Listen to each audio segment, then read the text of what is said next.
We're so glad to have you all here for this author talk about Your Presence is Mandatory. I'm just going to give a short introduction to our author and our facilitator, who we're so thrilled to have here, and then I'll turn it over to them. And then when we get to the Q&A, we'll allow folks to unmute yourselves to ask questions. Of course, you can always feel free to put anything in the chat if you'd prefer to participate that way. Um, so Sasha Vasilyuk is a journalist and author of Your Presence is Mandatory, which is her debut novel and which won the California Book Award and the Rohr Prize for Jewish Literature and was longlisted for the Center for Fiction First Novel Prize. She grew up between Russia and Ukraine before immigrating to the United States and has written for and this is just a short selection of the many publications, the New York Times, Harper's Bazaar, CNN, Time, and like I said, many other publications as well. Sasha is the recipient of the Solis Award for the Best Travel Writing, a North American Travel Journalists Association Award, and a Berkeley Art Museum and Pacific Film Archive Fellowship from UC Berkeley.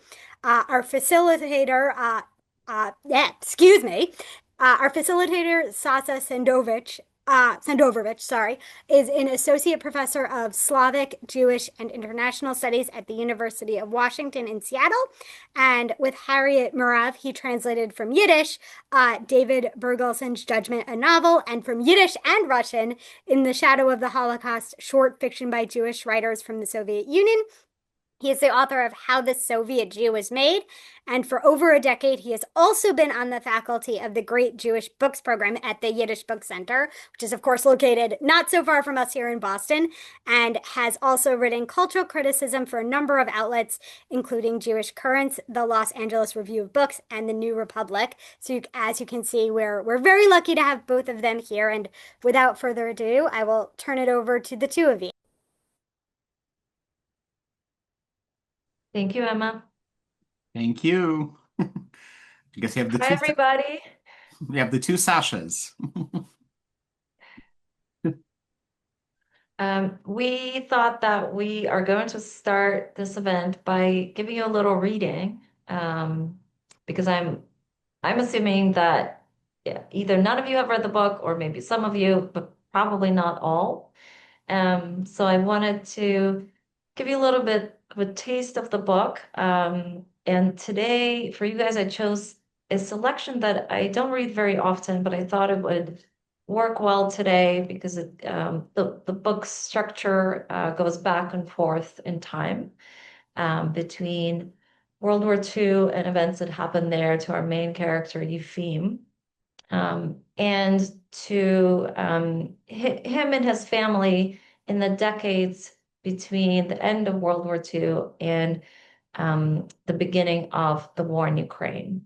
So this selection kind of showcases how that works, that interchange between the two, and brings in some themes that I think we're going to discuss today.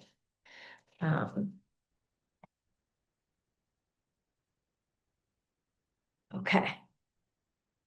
The German was huge in his long black coat and well-shined boots. He approached Eupheme. His clean-shaven, square face smelled sharply of cologne. His lids, with long auburn eyelashes around the narrowed blue irises, didn't blink. There was a faint childhood scar on the right side of his jawline. Eupheme never thought he'd get such a close look at his executioner. The officer could probably see right through him to all the Jewish ancestors who had brought him onto this earth, his proud mother and his dutiful father, the aunts and uncles who had moved to America before the revolution, his grandpa who died defending his house in a pogrom. The sky above was black. The Appelplatz disappeared, and there was no more heaviness behind his ribcage. There was only this man with his swastika and a job to do. Eupheme was his job. The German's nostrils flared in disgust as he took a step back, his boots scraping the ground. Eupheme wished he had gone to Yaakov's wedding. He wished he had seen Basia go to university, the first woman in their family. He wished Mihail was here to remind him to stay strong. There would be no record of Yefim Shulman in any prisoner of war camp. They would never know how he perished. The officer barked, "If I have to come back here one more time, I'll shoot all of you where you stand." He marched away toward the podium, and Yefim took what felt like his first breath in minutes. But then the ground seemed to give way. He felt the Ivan catch him, and he held on to his friend through the rest. As the SS officers rounded up a dozen suspected Jews, as their miserable procession was led away in the direction of the bathhouse, as the Appelplatz echoed with gunshots. That was the end of chapter 6, and now we have chapter 7, 1961, Stalina, Ukrainian SSR. Yefim had been home alone only twice since they'd moved into their own flat the previous year, but both times he felt a jolt of joy at not having anyone to lie to. It wasn't that he didn't love his family, but with them around, home was mined with potential slip-ups. Take last night, for example. As soon as he walked through the door, Nina ambushed him with an invitation to a lecture by some visiting POW. This guy escaped from a German camp by stealing their plane. Imagine that. And then, of course, spent 8 years in the camps, she said, her gray eyes sparkling with excitement. I thought we could go together. How was he supposed to explain that he had no desire to go? That he'd worked too damn hard to sustain the myth of the brave soldier without divulging the pathetic truth to her or the kids? That he'd learned not to dwell on his memories and hadn't had a nightmare in months? Why would you think I want to listen to some pilot? He said. It's not like he's Yuri Gagarin or anything. He isn't just some pilot, Fima. He stole a plane from the Germans. I mean, what an adventure, don't you think? I thought you'd be thrilled to go. She sounded disappointed, as if she thought his snub was personal. Come on, Nina. The only reason his guys touring the country is to help Khrushchev in his Stalin smear campaign. When it was convenient to them, they had this poor schmuck away in Siberia. But now the winds have changed and they're showing him around like a prize monkey. God, you can be cynical, she said, and waved him off. Fine, if you don't want to go, stay with the kids and I'll take tomorrow. I'm sure she'll appreciate my company. Oh, this woman. She didn't know how difficult she was being. The only person who could understand was Nikonov. He'd know exactly why Yefim was horrified by the idea of having to sit through a lecture by a POW and then discuss it with Nina. While this pilot was touring, Nikonov and millions of POWs were snubbed by the government that had sent them to war. They weren't considered real veterans. They were shunned by society, too. After all, they sat out the war in Germany while true patriots fought for the motherland. So they must be cowardly, and they sure as hell must be suspicious. But not Yefim. For all anyone knew, he'd done his duty. Though if the KGB ever discovered him, his and Nina's life would be ruined. Thank you. I will stop there. Okay, I guess I'll come on to ask Sasha some questions. And we'll talk for, I don't know, 25, 30 minutes, and then we'll open the floor to all of you. Thank you, Sasha. It was really lovely to hear you read. I haven't been to your readings before, but I read the book twice. First when it came out in, on the page, but then to prepare for this also on audio. So I'm a big fan of audiobooks, but it's always nice to hear how the author herself reads and how certain things sound to authors in their head as opposed to someone who's not the author. So I really appreciated this. Um, so you have in the passage that you read the two kind of an end of one chapter, beginning of another. You have kind of an example of two storylines, as it were, that work in this novel. And there is one storyline that focuses on Yefim during a period that could be in various ways described as World War II, if we go by kind of Western nomenclature, or the Great Patriotic War, if we go by the Soviet nomenclature, kind of slowly from, 1940, 1941 through 1945. And then interspersed with it is the storyline that focuses on Yefim in the post-war life and also his family, right, such as his wife, his daughter, his son, various kind of other people with whom he's close. That starts in 1915 and then goes all the way until 2015, until the start of the current war in Ukraine. Uh, so, uh, and I'm kind of curious why you decided to tell the story in this way, right? In kind of two different timelines, one covering, 5 years or so, and another one covering about 70 years. Yeah, I think to answer that, I have to tell you sort of the origin story of this book. It's based on real events, even though it is not a novel. And it's primarily based on the story of my grandfather, who was a World War II veteran. He lived in Ukraine, he was Jewish, and there were two things that he never talked about. One of them was World War II. The other one was being Jewish. I was a kid, or kind of a young adult at the time, and so I never really asked that many questions about it, about either of these subjects. But in 2007, when he passed away, my family in Ukraine discovered a confession letter that he had written. It was addressed to the KGB. It was from the 80s, so a long time before it was discovered. It was unclear whether he left it on purpose. It was very short, but what it contained was kind of in a page and a half of text. It contained um, his kind of true story of what happened to him during World War II, which was very much the opposite of what we thought had happened to him. Um, and and kind of a small explanation as how he managed to get away with it. So it's not a huge, I mean, you already heard the passage, and so you added 2 plus 2 and figured out that the main character was a prisoner of war during World War II, um, and then managed to obviously live and survive, so that we could have a book for 70 pages for 70 years afterward.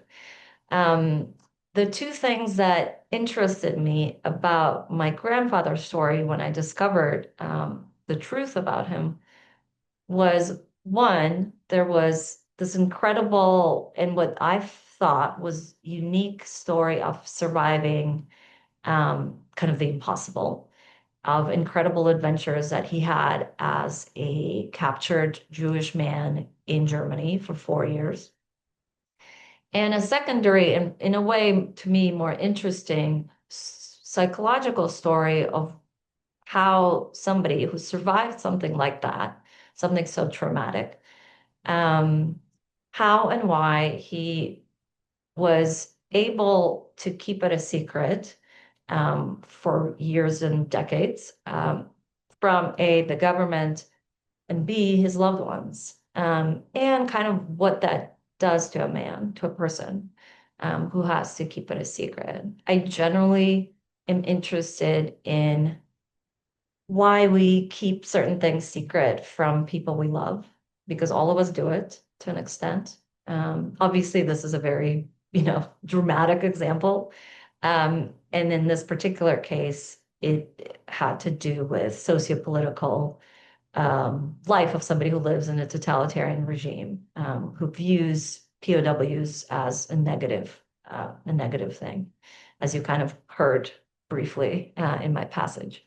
But to combine these two kind of interesting parts of my grandfather's story, the only way I felt I could structure it is to kind of let the reader relive the experience of somebody, of this like unique story, not a typical Holocaust story of a Jewish soldier, Soviet soldier in World War II, but also to then see him and his family and kind of the entire post-war experience of somebody who isn't, persecuted super directly by a different totalitarian regime, but who at the same time has to deal with all kinds of ideas the regime has about them. And so I decided to structure it kind of in this back and forth. In my mind, I call this is very pretentious, but I sort of call this my war and peace structure. I'm sure Tolstoy is like turning in his grave, but yeah, I'd kind of, and I think um, war is something that doesn't just happen during the war itself. If any of you have ever come across books such as like Vasily Grossman's Life and Fate, or even let's even take Tolstoy, World War II, War and Peace, right? There's something else that goes on during war that isn't on the battlefield that happens kind of in the peaceful parts of the countries that are at war. And then, more interestingly, I think, particular in former USSR and post-Soviet space, um, the shadow of that war that lasts and lasts and lasts for generations. And eventually, by 2015 or by 2014, um, is a being sort of through various reasons of kind of historical weaponizing. World War II became not just an event that happened, back then in the 20th century to our fathers and grandfathers or whatever, but also this, in Russia, it became this cult that what was then weaponized by President Putin to start an actual other war that kills actual humans again on the same land. And so, yeah, that's the reason I wanted to connect these two wars.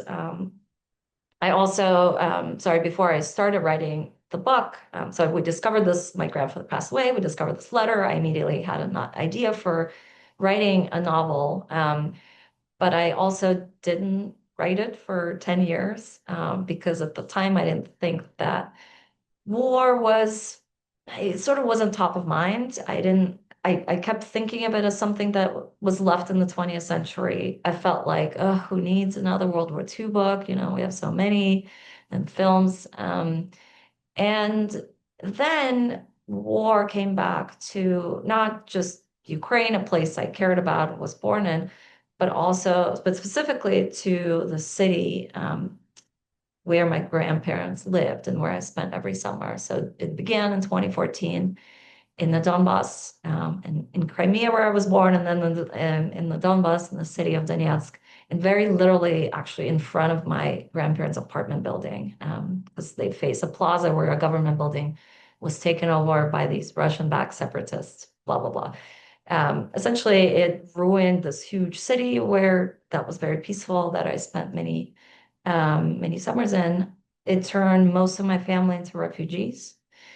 And when I was able to visit them in kind of quieter period of the war in 2016, I realized for the first time something that the Western press wasn't covering, which was that World War II and its memory was playing a huge role in the propaganda. It was sort of really like visibly all around you in the city, on bumper car stickers, on huge posters. And it took this idea of our grandfathers who persevered, who, beat the Nazis, to then turn it sort of on its head and kind of attack the West again. So I'll stop there because this is kind of a long story, but yes, those are all the reasons I wanted to structure the book the way I did. Sasha, thank you. Before I kind of go to the next question, you kind of made me think of a couple of things, and I figured I would also just sort of talk Sure. about things that comes to mind. One is since it's always fun to have these things as a conversation as opposed to like a question and answer. Of course, I'm also a grandchild of a war veteran. Since you and I are, I guess, part of the same generation, in relationship to that war. So my grandfather, born 1920, died 2002. Also, never really talked about the war. And also, I was not born in Ukraine, but huge parts of the family were from Ukraine, had been from Ukraine, and sort of ended up in the middle of Russia, through various kind of causes of the 20th century, not only the war, also preceding various preceding events. But so it kind of made me think about that there's something in the story that you tell that is also to those of us who do trace our roots back to the that history, that you're also telling a story that many of us kind of don't know. I mean, we know it through osmosis, through growing up with our grandparents, right? But we never kind of delve in the details. So one thing that I, as a reader of your book, appreciated is sort of kind of seeing what one of numerous stories could look like in detail. That's one thing. And then something else that you said made me think about. So you said that, the war's shadow, extends for years afterwards. So this is on my mind, of course. I just had a book come out, like literally this week, that's called "In the Shadow of the Holocaust." And this is translation. I don't write fiction, but I translate fiction from Yiddish and Russian from Soviet writers who deal with that question. Oh, thank Here you. it is. I have it. They deal with that question of the shadow, and that really very much kind of resonated with thinking about how wars might end, with an armistice and whatnot, but then it continues for generations. And the kind of family rifts and the family secrets and things that are not told kind of continue to stay for a long, long time. So in the translation, which I did together with a course translator, we tell some of those stories, or our writers that we translate do, but you do so in your novel. And then one last thing is the way that it brings us to the contemporary war. For you, right, in a personal way, kind of thinking about your grandparents' backyard, right, as you just said. In the case of this translation that we did, we had to get in touch with descendants of writers, of whom one family was in Odessa in 2021 when we first got in touch. And then I got in touch again to let them know that the book was coming out, and they're no longer in Odessa. They left within 10 days of the beginning of the invasion in 2022. So it just kind of boggles my mind, right, to deal with this sort of World War II context, but find people still very much living this like long aftermath of that war. So that's kind of my little discourse into that. But uh, really, with the kind of material that you presented, I was also curious, you could have written a memoir, and there's so many memoirs, including by people in our generation, but you went with a novel instead. Was there a decision Yeah. that you made at some point? Yeah, I did. So, as I told you guys, the letter on which the story is based, or sort of the skeleton of the story is based, was a very short letter. It was not written as a confession letter, like addressed to me or to my family, right? It's addressed to the KGB. So who knows what sort of, I mean, I believe most of it is true, but who knows really, right? It also lacks emotion almost entirely, with one sort of key exception that I kind of play up in the book. It's very much like I was there, and then I was there, and then I was captured, and then I ran away, etc. Very kind of dates. Sometimes he misremembers things, or he says, because he's writing it, right? Like the war ended in the 40s. He's writing it in the 80s. I'm reading it 30 years later. So he's not fully remembering the village that he was, or the name of somebody that he was at. So given all of that, it felt to me very hard as a nonfiction project. Also, so sort of that's reason one. Reason two is that I always wanted to write a novel. So that's a selfish reason.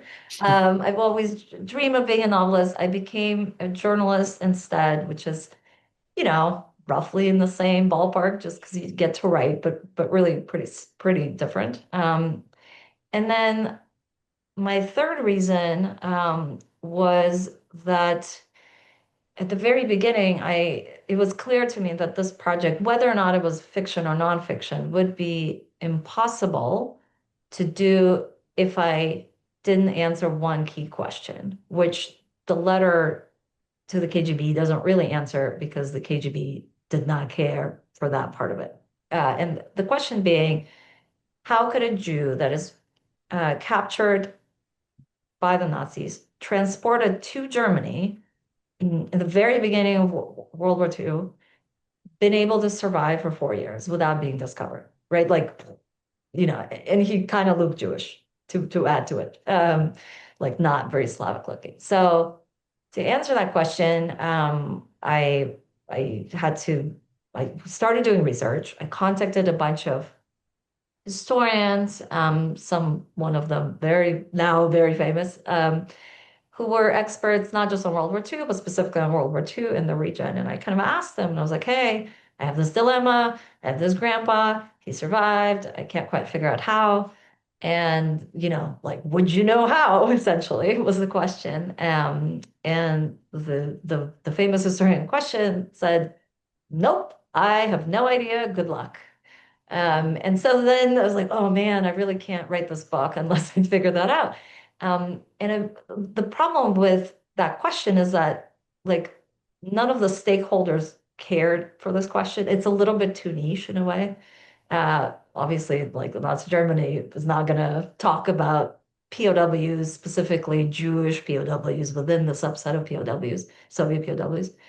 The Soviet Union, because it had a very negative opinion of POWs, which is something I can talk about more if we want, also didn't want to like promote the subject matter. Um, and so eventually I found these two historians who were Soviet, Jewish, and apparently also had the same question. And they were a tremendous, they're both alive. They were like friends on Facebook with me now, although I've never met them. But they were tremendously helpful in finding both sort of the statistical information and the facts, but also more importantly for me as a writer, as a fiction writer, um, they did interviews, something I couldn't do because my grandfather passed away. They did interviews with other survivors, and those firsthand accounts are just, I mean, they're incredible. As a journalist, like that, you always have to, quote real people that you talk to, and as a fiction writer, writing about a real event and something that was just, probably the worst event in human history. I felt it was important for me to stick to reality as much as I can, even if I do fictionalize, details and kind of scenes and emotions. Um, so yeah, I was able to read a lot of the interviews. I also heard there's a wonderful, it's unfortunately in Russian, but it's a podcast of people, also interviews with Ostarbaites. These are people who were not Jewish necessarily, but mostly not, who were civilians in Eastern Europe, in Ukraine, Belarus, etc., who were carted away to Germany to work because, so many people were at war fighting. They really needed some laborers once they realized they couldn't actually win the war quickly. A lot of them were women, like really young women. And the longer the war continued and the worse Germany was doing in it, the younger they became. So by the end of the war, you had 10-year-old girls from Ukraine that were being captured on the streets and carried over to work in Germany.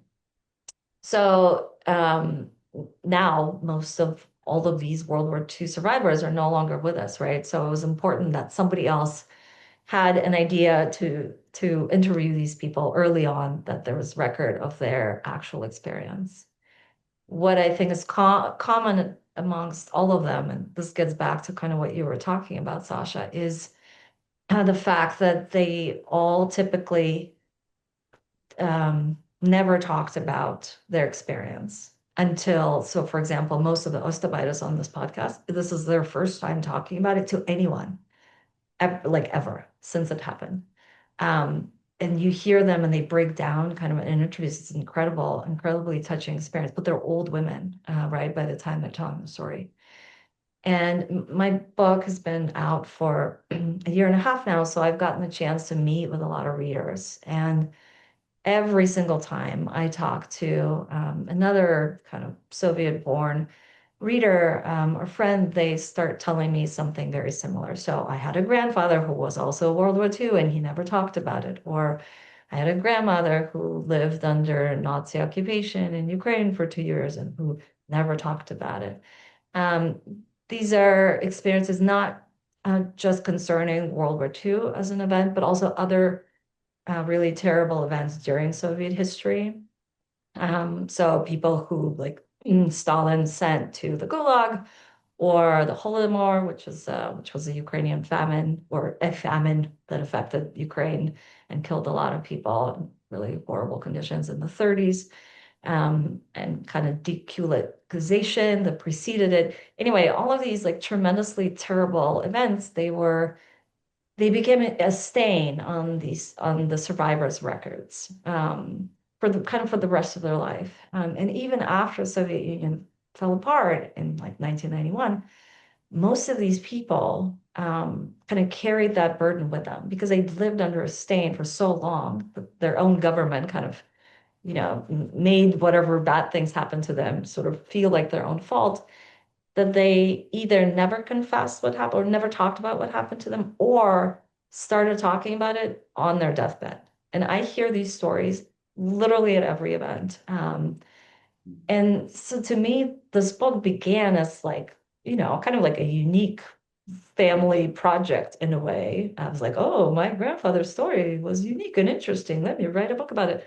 And now I've realized kind of over time how like that it actually oddly representative in certain ways of just experience of like an entire generation of people who were too ashamed and too afraid to talk about what happened to them. They kept it a secret, and then allowed through that secrecy, like generational secrecy, allowed the modern totalitarian regime that we essentially have now in Russia to kind of come in and be like, oh, well, now that all of those people are dead, we can tell you history in our own way of what really happened, and sort of position that history in a way that becomes a weapon. Yeah, no, I'm just thinking about how you did this I'm going to kind of reflect on the experience of reading your book, right, with what you just said.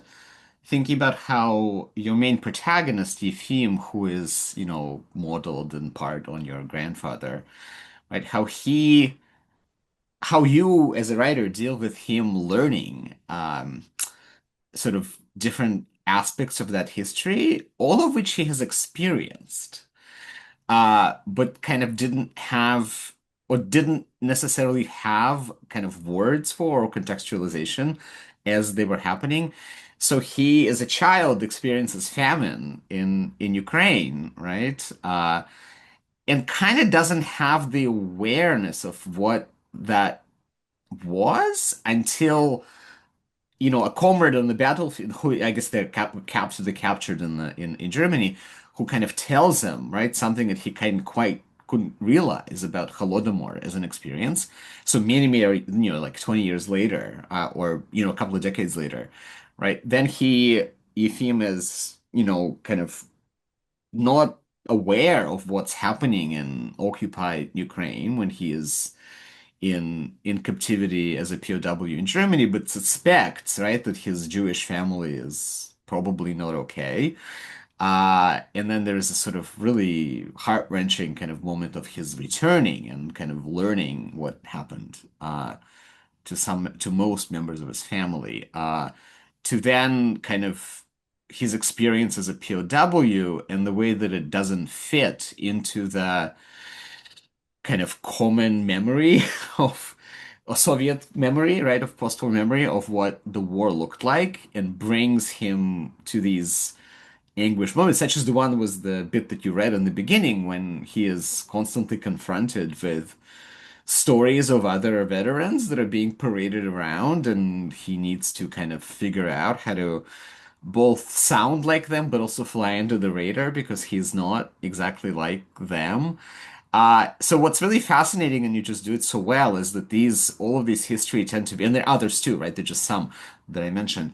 They tend to be siloed in a sort of collective memory, but you do such a wonderful job bringing them together through one character whose life is so rich, right? And these sort of seemingly disjointed experiences, except that he experienced them all, right? And just kind of did not have a proper way of being any kind of full self, where at any given moment, all of those aspects of his experience could be acknowledged. So that's just sort of it's not a question, just commending you for doing so well what you described through kind of your research, but you then turned it into this really believable experience of a novel. Something that Actually, I want to yeah, answer that a little bit because please. one of the things that was interesting in this book is that I began writing it in 2017, sort of after I visited the Donbass and kind of realized what was happening propaganda-wise over there. But what's super kind of weird and somewhat creepy about it is that I finished writing it about a week before the full-scale invasion, just completely coincidentally. Um, and I mean, on the one hand, I sort of, I saw that there was a regional war and the world was mostly ignoring it and it wasn't going anywhere. Like it wasn't ending on its own just because we close our eyes on it. But obviously, it's not like I could foretell that it's going to blow up into an entire huge war. But where was I going with this? Sorry, I lost my train of thought. Um, Oh, right. That so then the book was sold kind of right after the full-scale invasion, and and books are typically that they're bought like 2 years. They're scheduled 2 years out by publishers most of the time for fiction. And so now I was editing this book that I'd finished before the full-scale invasion. That is, partly about a war, but just the regional version. And now I had like a much more dramatic Yeah. giant version of it, and I was editing it with that war in the background. And so I that made me kind of put more meat on certain things that were already in there. So the Mhm. famine, just because you mentioned it, the famine was in there because both Yefim and Nina, his wife, they survived it as children, and that is based on my actual grandparents. Um, but I didn't spend that much time on it. I didn't give it that much real estate in the span of the book. But now that I was seeing this full-scale invasion of Ukraine, I felt that it was important to accent that history a little bit more. Um, so yeah, so in a way, weirdly, like current events kind of, slightly changed the book. Yeah, no, I mean, absolutely. Yeah, I mean, my translation was on a similar timeline, and like, yes, like very much we went back to questioning certain choices for words, right, of how to translate them. The kind of identified our own kind of weird biases that we weren't aware of when it comes to translating certain, they're just really fascinating. Maybe I'll just ask you kind of one last question, and then we'll turn it over to the audience. I assume people want to ask questions too. Um, maybe just one short comment and then a question, just to finish this part of the conversation because it's so interesting. So just also the way that kind of these different histories blend, right? You are also um, doing a really interesting job in this book of figuring out how to tell story of Soviet Jews in ways that are very hard to translate, as it were, into kind of American context or English language context, in as far as that experience is so defined by these broader histories, right, of Ukraine, right, of the experience of the war in the Soviet Union or as it's connected to the Soviet Union, but also of the post-war experience that is also very specifically Soviet. So, I mean, I don't know if that's a question that you want to kind of talk about or just a comment, but like you also, it's a really rich way of telling not just a Jewish story, but a Soviet Jewish story that is quite distinct from other kinds of Jewish stories. So I don't know if you want to sort of talk about that. Yeah, you know how at the beginning I said the second thing that Grandpa never talked Right. about was this Being whole Jewish. Yeah. Jewish aspect. And it's something that I address quite a bit in one chapter that takes place in the 90s. That's like probably the most autobiographical because that's really the only decade I remember and participated in. And I remember visiting my grandparents in Ukraine and my grandma, who's not Jewish at all, she got a job in a Jewish organization. She was like retired and bored and essentially wanted to like not be at home. So she and I have no idea how it happened. I mean, she had a lot of Jewish friends, but anyway, so she was now working, she was making a library in because all of these Jews were immigrating away, to US or Israel and leaving a lot of their books. And they didn't know what to do with them, so they would bring it to this organization. And my grandma ended up building a whole library and was like super excited. But she also was a recipient of a lot of stories that these people told, either before they left the country or, for example, this is something I explore in there, because Germany at some point started giving reparation money, as maybe some of you know, in the 90s. But to get that money, you had to prove you had a certain experience. And so she heard these just incredible stories of people who would, Ukrainian Jews who would tell her stories and for her to be able to kind of help them, fill out this application for this reparation money. Um, and at the same time, she lived with a man who was like fully Jewish, grew up in a large Jewish family in a village in Ukraine, and he was not into this at all. Um, so there's a chapter in there, and as I said, it's kind of the most autobiographical, where the granddaughter who comes to visit them in Ukraine, and it's the high holidays, and the Ukrainian grandma is the one who like wants to celebrate these holidays, and Yefim is like not, just wants to push it away. Um, I don't know why my actual grandfather was like that, but I had to somehow, explain it to myself or to make sense of that experience in the book, because I think that was a pretty typical experience of Soviet Jews. I mean, it varied. Some Soviet Jews were really, craved being Jewish and preserved traditions, even languages, um, kind of, and all the way to my grandfather or somebody like my grandfather who didn't want anything to do with it.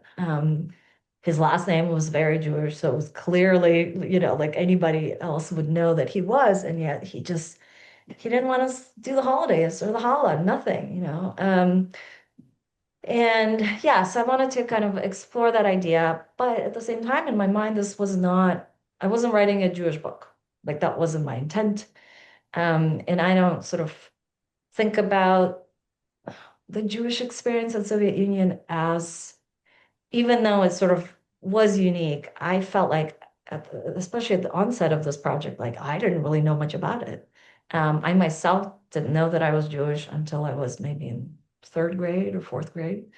Um, and my parents, like with the exception of him, none of us really in the family had a very close connection to what it means to be Jewish. Like, how do you celebrate? What do you eat? Like, none of these things were kind of passed down. You had to relearn them from scratch. Like, you had to have initiative and relearn them. And the one person who could have told us chose not to, right? So anyway, this was an interesting experience, and I do think it was typical of a subset of Soviet Jews. And it's funny because I wasn't like suddenly found out that I'm a finalist for the Sami Rohr Prize. But you have to, like, as a finalist, they kind of interview all the four finalists and then they choose a winner. And I get to this interview. They don't tell you who the judges are. So I show up on Zoom just like I am with you guys today. And it's, this is so and so, this is so and so. And they're all like scarily impressive people that, and I was kind of like, why are they giving me, why am I even a finalist? Like, it's a Jewish book.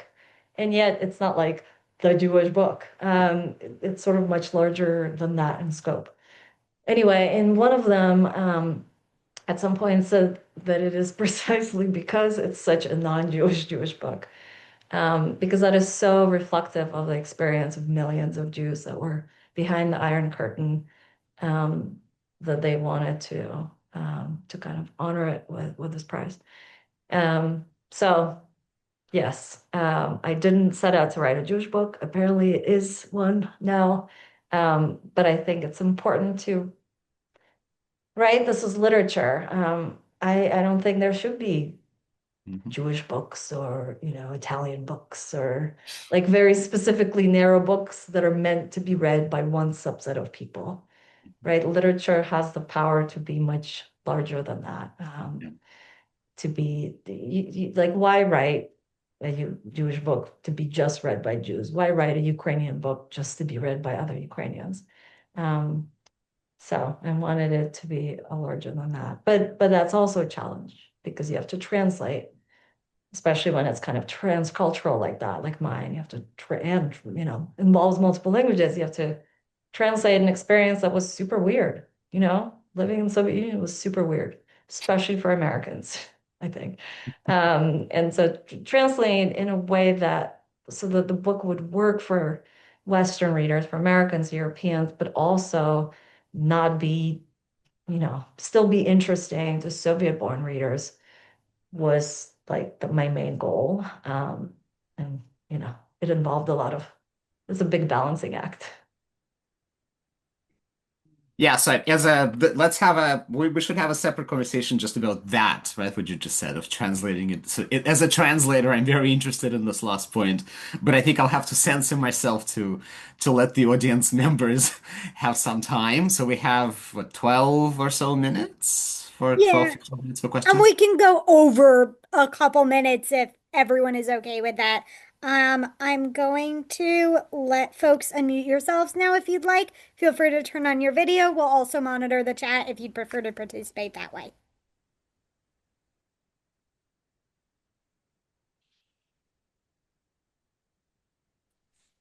I guess I can start. Um, I don't know if I really have a question. I just wanted to thank you because um, my family's history is very similar to what is described in the book. I haven't read it yet, but I was very surprised. The feeling was, oh, I'm not alone. And I'm thinking now about the entire community of Jewish people who lived in invisible, but they stayed in this USSR and post-USSR context. And yeah, I think that's very valuable and unique, that perspective, because when you emigrate, you become American Jew or Israeli Jew, that is kind of embraced, and staying in the USSR is kind of shady. And also, I wonder, have you learned anything else insightful about the current war in Ukraine? You mentioned that it's not obvious in the West how much of the propaganda there is on the Russian side. And I also noticed that Russians call Ukrainians Nazis now, which is absurd, but I wonder what have you discovered when you were exploring that part? Yeah, well, first of all, thank you. I love what you said about not sort of feeling invisible anymore. And yeah, it's been interesting watching kind of how people from that part of the world feel about the book. There's a lot of like, actually, I've noticed, especially kind of older generation who lived a substantial part of their life in the Soviet Union. They've often been like, oh, what does this young girl have to tell us about Soviet Union? Like, we don't want to read this book. Then they read it, they're like, oh yeah, okay. It's actually pretty good. So anyway, it's been kind of interesting to watch. And yeah, the recognition that people have that in part this is their family, or a different family that could have been next door to them. In terms of the current war in Ukraine, so one of the things that was interesting that I didn't realize is that at some point, Russia, kind of under Putin, decided that it's missing a national idea, um, because money is not a national idea. And that's sort of, it was embracing money for a while. And then eventually it's like, okay, now some people have, there is somewhat of a middle class, but we're missing something central that could kind of unite Russia. And they tested a bunch of these things as political technologists. And eventually they landed on World War II as a national idea. So this was like deliberate. This was before the war in Ukraine began, and it was this deliberate attention being put on World War II because if you think about it, like it combines two very strong psychological aspects. One, trauma, Soviet Union lost 27 million people in the war. So essentially every family was affected by it. Like a quarter of Belarus was dead. I mean, the numbers are just staggering. And so it's something that like affects everybody. Everybody has some sort of memory of like a grandpa who fought or an uncle who died or whatever, right? And yet they were victorious, right? They were like ultimately the winner over Nazi regime. And with that kind of wounded pride, you can do a lot. Like psychologically, those two things are just tremendously powerful. And if you kind of look at the current Russian propaganda with that eye, that this is deliberate, it's been years they've been working toward it, you can kind of understand how it's been able to be effective, kind of psychologically on a moral level. I don't think everybody in Russia thinks that Ukraine is overrun by Nazis. I think, um, I don't think all Russians are bad. I don't think all Ukrainians are good, or vice versa. I think one of the things I learned about wars in general, I think I learned a lot by kind of having to study World War II, uh, is is that some of the questions that we have, like as descendants of Holocaust survivors, as many of us are, um, is sort of a question that's very hard to answer. It's like, why did, somebody, Uncle Sam or whatever, survive and, Uncle David did not? Like, what is the kind of the larger logic of the world, of God or whoever, to choose one over the other? Like, what made somebody survive? And I realized after reading so many interviews with survivors, that kind of witnessed it, is that almost every story came out to like an individual decision. So essentially, it wasn't that, as we were taught in Soviet Union, all Germans were evil, um, and all our comrades were good. Like that is entirely ridiculous and not true at all.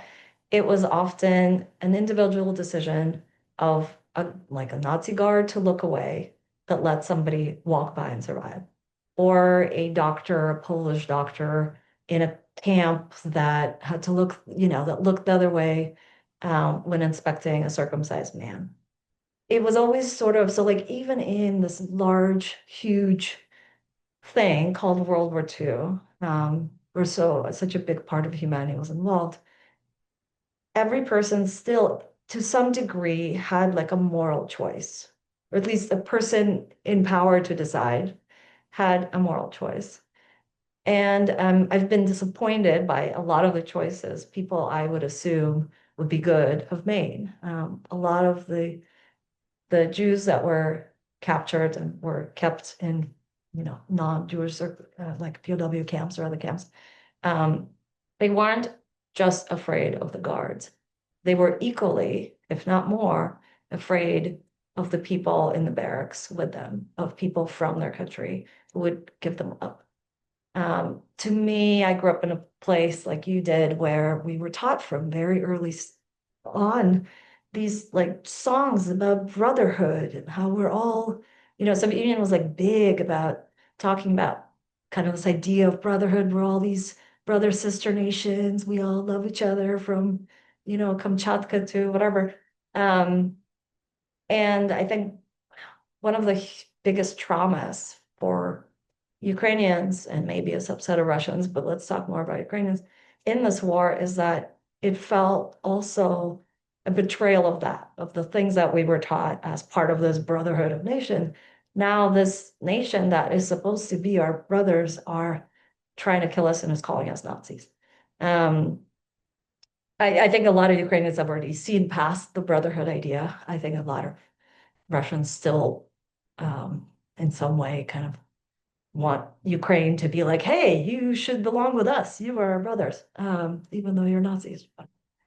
Anyway, but so yeah, so there's these certain ideas about how war works and how we learn about it years later in this very like black and white way. But when you kind of study it in more detail, it turns out that all of it comes down to very tiny decisions made by other other people?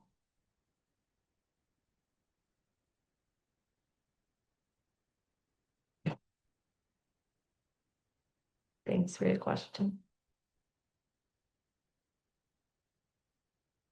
Do we have anyone else?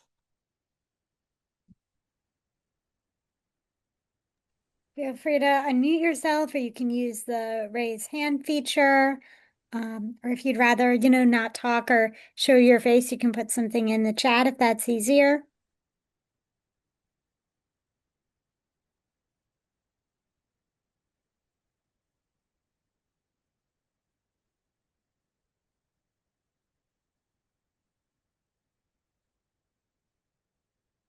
While we wait, I want to say that Sasha's book, oh, keeps blurbering. But anyway, this book is brand new. And it's great. I already read a couple of those stories in it, In the Shadow of the Holocaust, short fiction by Jewish writers from the Soviet Union. It's tremendous. It has, I feel like it's filling a piece of the puzzle for me. And there's a link to that in the chat. And I'm also going to put a link in the chat to our next author event. Give me 1 second, which is with Anne Hand about her memoir, Austrian Again, Reclaiming a Lost Legacy. So she's on a quest to uncover her family's hidden Holocaust history while pursuing Austrian citizenship that was offered to descendants of Nazi and Austro-fascist victims. So if you enjoyed this talk, you will probably enjoy that as well. And that's January 22nd. And it's a lunchtime program on Zoom. And Sasha has also put a link to her newsletter there. And you can also, if you don't click on it now or decide, I want to join this tomorrow, you can email me and I can send you that link as well. It's very occasional. It's basically I recommend books typically. And you get a latke recipe, although I'm pretty sure everybody here knows how to make good latkes. I'm just gonna bet. It's always good to see different people's I mean, recipes. yeah, this is Euphemia Nina's recipe. This is what my grandparents fed me in my favorite dish, all the world. I won't get into the Laka Hummendaschen debate because I see it's 8 o'clock and I don't want to go. We We shouldn't go need to go another eat those hour. latkes, right? Well, those of us on the West Coast anyway. We're entering dinner time. Yep. Well, enjoy your dinner, latkes or otherwise. And thank you all so much for joining us. And I hope to see you again soon. And happy Hanukkah. Thank you, everybody. Happy Thank you. Hanukkah. Thank you, Thank Sasha. you. This was really great to talk. Hope we talk again. Thanks. Thanks, Sasha. Bye, everybody. Good evening. Bye. Bye bye.